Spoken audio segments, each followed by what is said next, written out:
camera and battery. The rear cameras on the Nokia 7 Plus are promising, as it's the same dual camera setup as you get on the more premium Nokia 8 Sirocco. That means there's a 12MP main sensor alongside the 13MP telephoto lens, allowing you to take bokeh effect photos, where the background is blurred.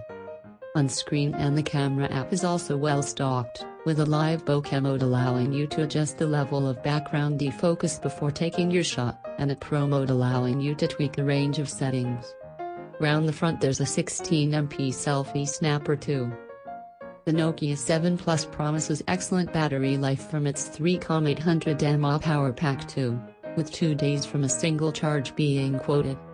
We'll be putting that claim to the test in our in-depth Nokia 7 Plus review, so make sure you keep an eye out for that.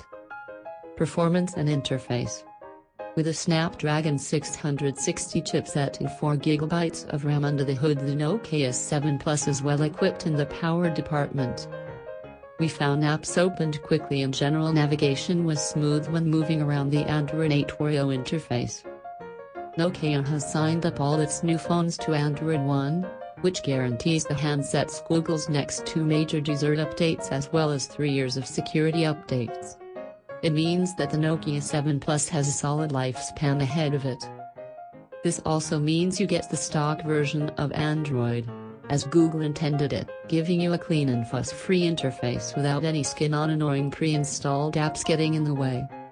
64GB of storage resides inside the 7 Plus too, with a microSD slot allowing you to build on it with cards up to 256GB in size.